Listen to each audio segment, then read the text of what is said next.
अगर आप पाकिस्तान इंडिया जैसे माशरे में रहते हैं तो आपने ये अल्फाज ज़रूर सुने होंगे, ख़ानदान की इज़्ज़त, इज़्ज़तदार लोग और ख़ानदानी लोग। क्या है इस मेंटालिटी के पीछे? इस मेंटालिटी के पीछे है ऑनर कल्चर, इज़्ज़त, झूठा वक़ार।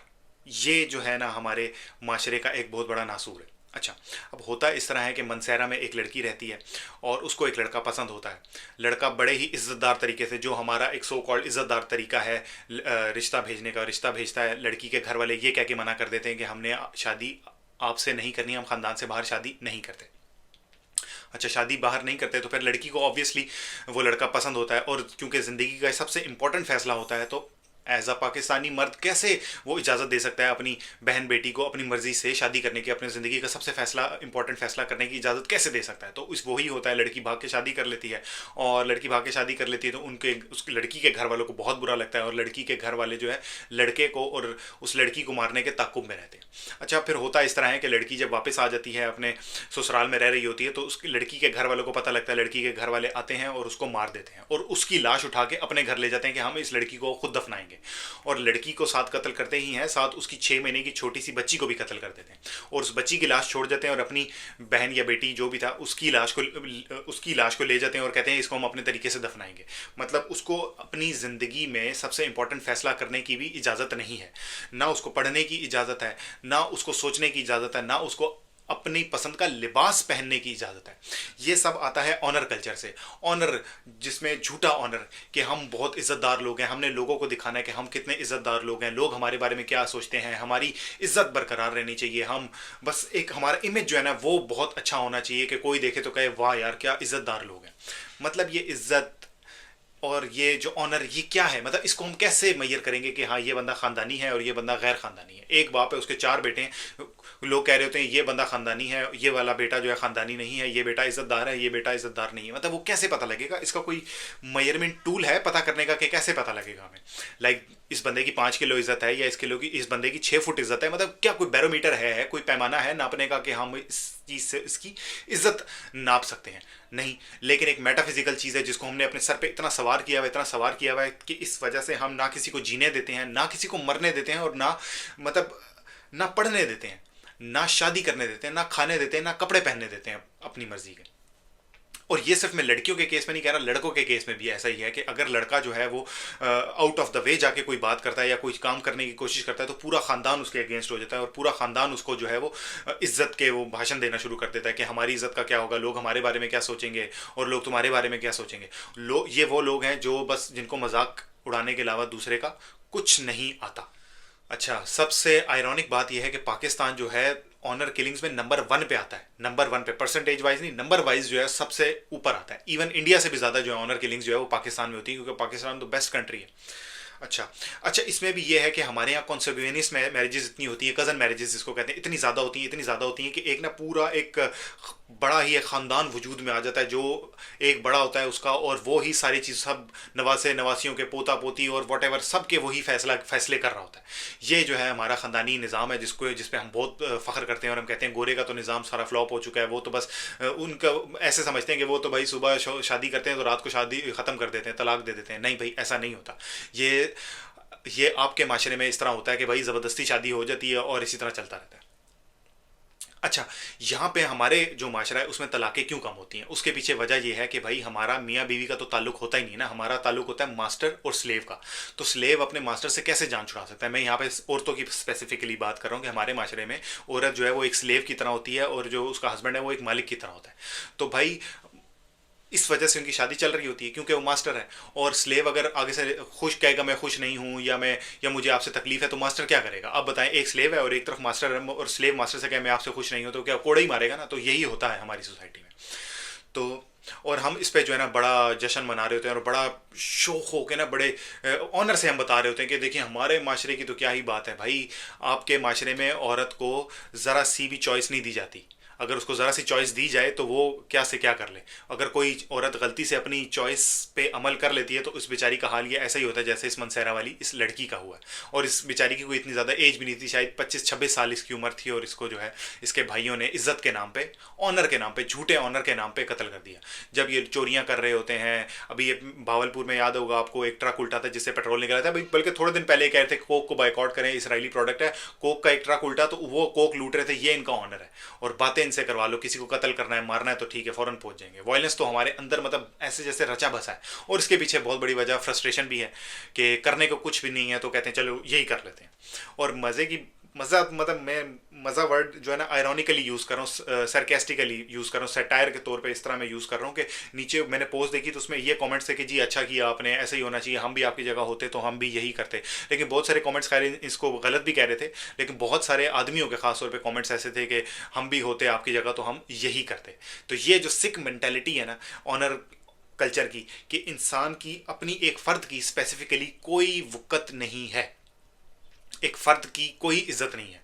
ख़ानदानी लोग, ख़ानदानी बंदा, मतलब अजीब और बात यह है कि अपनी इज्जत भाई आपने अपनी ख़ानदान की इज्जत उस औरत से क्यों रिलेट की हुई है कि अगर वो अपनी मर्ज़ी से शादी कर लेगी तो आपकी इज्जत पे क्यों फ़र्क पड़ेगा। आपने अपनी इज्जत उठा के उसके पास क्यों रखवाई है। आप अपनी इज्जत अपने पास रखें, अपने करैक्टर से आप अपनी इज्जत शो करवाएं, ना कि उस बंदी की किसी से शादी करने से कि मोहल्ले वाले थू थू करेंगे जी कि इनकी बेटी ने भाग के शादी कर ली। तो भाई पहले जब इज्जत से, जो आपका सो कॉल्ड इज्जतदार तरीका है, उससे वो शादी करने के लिए आया था ना, आपने नहीं की। फिर आप अपनी बेटी से पूछा, बेटी ने बताया कि पसंद करता है, पसंद मैं उसको पसंद करती हूँ, लेकिन स्टिल आपने शादी नहीं की।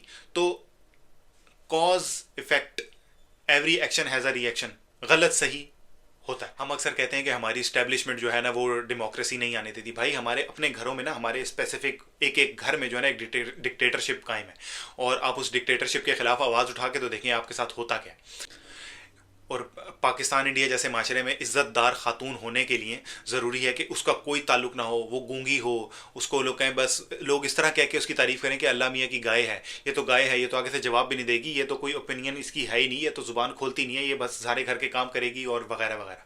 रिश्ता देखने भी लोग आते हैं तो ऐसे जी उसके बाल चेक कर रहे हैं, उसको चला के चेक कर रहे हैं जैसे कोई आप कुर्बानी के लिए भेड़ बकरी खरीदने आए कि हाँ भाई ये चल रही है, सही है, दांत पूरे हैं, टांग शांग लंगड़ी शंगड़ी तो नहीं है, क्या ये हमारे जो है घर के सारे काम कर सकेगी, हमारे घर के लिए अच्छी स्लेव बन सकेगी या नहीं बन सकेगी। तो ये हमारे हालात हैं। हमारा बहुत माशाल्लाह अच्छा ख़ानदानी निज़ाम, हमारा बहुत अच्छा कल्चर है। तो बस ये सीन है। और रिश्ते के लिए भी क्या देख रहे होते हैं, बाकी कुछ मैटर नहीं करता कि वो सोचती क्या है और उसकी थॉट्स क्या हैं, नहीं बस हाँ गोरी है ठीक है, हमारे बच्चे गोरे पैदा होंगे, दैट्स इट, ओके फाइनल। एक बंदा लंदन में बैठा हुआ है, वो उसको तस्वीर जाती है, हाँ भाई गोरी लड़की है, ठीक है जी फाइनल कर दें, बस हम, मुझे और कुछ नहीं जानना उसके बारे में। तो ये है हमारा ख़ानदानी निज़ाम, ये है हमारा सिस्टम जिसके बारे में हम बहुत ब्रैग कर रहे होते हैं, बहुत चौड़े होके बता रहे होते हैं। और इज़्ज़त जो है ना एक मेटाफिजिकल चीज़ है जिसको हम नहीं जज कर सकते कि 2 फुट है, 4 फुट है, 8 फुट है, वॉट एवर, कि एक बंदे की इज़्ज़त को हम कैसे मैयर करेंगे। लाइक एक बाप के 4 बेटे हैं तो उसकी इज़्ज़त कितनी, एक बंदे की 2 फुट इज़्ज़त है, एक बंदे की 5 किलो इज़्ज़त है, मतलब क्या पैमाना है कोई मैयर करने का कि हाँ भाई इस बंदे की इतनी इज़्ज़त है, इस बंदे को इतनी इज़्ज़त देनी है या इतना वो उसको जो है ऑनर करना है, मतलब ये आप कैसे जज कर सकते हैं। लेकिन नहीं, बस इज़्ज़त फजूल की एक जो है ना दिमाग में बिठाई हुई एक मेटाफिजिकल चीज़ जो कि फिजिकली एग्जिस्ट नहीं करती। और इज़्ज़तदार मर्द भी वो है जो अपनी सोसाइटी के जो नॉर्म्स हैं, अपने जो ख़ानदान के नॉर्म्स हैं उससे नहीं हटेगा। और मतलब उसके लिए इज़्ज़तदार आदमी वो है जो जिसकी बीवी जो है वो सारा एकदम पर्दा करती है, घर से नहीं निकलती, बिल्कुल उसकी आवाज़ भी नहीं आती, और वो अपनी बहनों को अंदर बिल्कुल ढक के रखता है, उसकी बहनें उससे डरती हैं। भाई घर में आता है तो बहनें जो है वो कहती हैं बस ये क्यों ही आ गया, बाप घर में आ गया तो वो कहती हैं क्यों आ गया। मतलब ऐसे आदमी की ख़ानदान में जो है ना ख़ानदान में या पूरे हमारे माशरे में इज़्ज़त होती है कि बहुत ही भाई कोई आला आदमी। तो और औरत की वो इज़्ज़तदार औरत है जिसकी आवाज़ किसी ने नहीं सुनी, जिसको कभी किसी ने देखा नहीं है, मतलब गूंगी है, बिल्कुल मार खाने के लिए तैयार है, घर के सारे काम कर सकती है, गाय है गाय, ऐसी औरत की जो है ना हमारे ख़ानदान में इज़्ज़त की जाती है। ये है हमारा माशरा।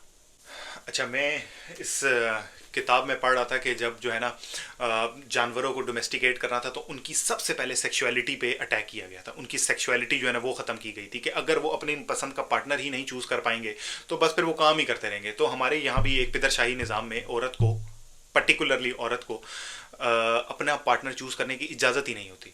तो बस वो फिर उसका दिमाग कहीं किसी और तरफ जाता ही नहीं और बस वो घर के कामों में लगी रहती है। जिस तरह जानवर होता है उसको उसको बस बांध दिए, कोल्लू का बैल बना दिया जाता है कि बस उसने एक गिर्द बस घूमते रहना घूमते रहना घूमते रहना और कुछ भी नहीं है। तो हमारी औरत के साथ भी ऐसा ही होता है कि उसको जो है एक कोल्लू का बैल सा बना दिया जाता है। उसको अपनी मतलब अपने आप को एक्सप्रेस करने का मौका ही नहीं दिया जाता, उसको सिर्फ उसी चीज़ में फंसाया जाता है। तो वो सारे घर के काम करती रहती है, डोमेस्टिकेट किया गया था। जिस तरह हमारे यहाँ तो लिटरली मैंने ये भी सुना है कि माय इस तरह अक्सर कह रहे होते थे कि my father is a businessman and my mother is a domestic women. Like domestic women, जैसे कोई चीज़ पाली हुई है। बहुत हैरान कुन बात थी मेरे लिए जब मैंने पहली दफ़ा ये बात सुनी। और हम अपने माशरे में बहुत चौड़े होकर बताते हैं कि हमारे यहाँ डाइवोर्स रेशो बहुत कम है। तो भाई ये मैं बात पहले भी बता चुका हूँ कि मास्टर और स्लेव में डाइवोर्स वाला चक्कर हो ही नहीं सकता। और औरत को यही डर लगा रहता है बेचारी को कि अगर तलाक का धब्बा लग गया तो कोई मुझसे बात भी नहीं करेगा, आए हाय ये तो तलाक हो गया, आए हाय। और अगर गलती से कोई बेवा हो गई है तो आए हाय ये तो अपने मियाँ को खा गई। इस तरह के जो है ना सुनने पड़ते हैं। और हाँ कुर्बानी तो देनी होती है वगैरह वगैरह वगैरह, इस तरह की बातें जो है ना वो चल रही होती हैं। तो बात यह है कि अगर ये गोरे या वेस्टर्न माशरे में लोग लड़कियां या आदमी तलाक ले लेते हैं, उसके पीछे वजह यह है कि अगर आप उसके पैसे खाएंगे, उसको आप मारेंगे, उसकी टांग तोड़ेंगे तो वो जाहिर सी बात है आपके साथ नहीं रहेगी। लेकिन पाकिस्तान इंडिया जैसे माशरे में वो साथ रह लेगी कि ठीक है, उसको पता है कि भाई तलाक होगी तो मेरी तो बिल्कुल ही मतलब सोशल लाइफ ही बिल्कुल ख़त्म हो जाएगी। लोग बस ऐसे कहेंगे इस पर तलाक का धब्बा लग गया है, पता नहीं क्या चीज़ हो गई है इसके साथ, और ऐसे ट्रीट करेंगे जैसे कोई एलियन है, कोई बस से बच के रहो, इससे साइड पे रहो, और ऐसे फजूल की हमदर्दी जताएंगे कि जैसे पता नहीं क्या हो गया। और हमदर्दी भी सिर्फ गॉसिप के लिए, सिर्फ मजे लेने के लिए, बाकी कुछ भी नहीं। और इज्जतदार खातून जो है ना, मैंने ये तक भी सुना है कि वो जी 30 साल बेवा रही। मतलब ये एक डिग्निटी की बात है, ये एक ऑनर की बात है। हमारे कल्चर में बड़ी इज्जत दी जाती है ऐसी औरत को, जी 30 साल से बेवा है। ओ भाई उसकी शादी करो, एक नेचुरल चीज़ से आपने उसको महरूम रखा हुआ है। लेकिन नहीं, ये कह के जो है ना एक अलग ही उसको इज्जत दी जा रही होती है। एक फजूल, एक मेटाफिजिकल चीज़ जो है जिसको हमने अपने सर पे सवार किया हुआ है। और इसका हल यही है कि ये जंजीरों को तोड़ें, अपना जो दिल कर रहा है वो करें और अपनी ज़िंदगी को आसान बनाएं और खुशी से जिएं। Thank you.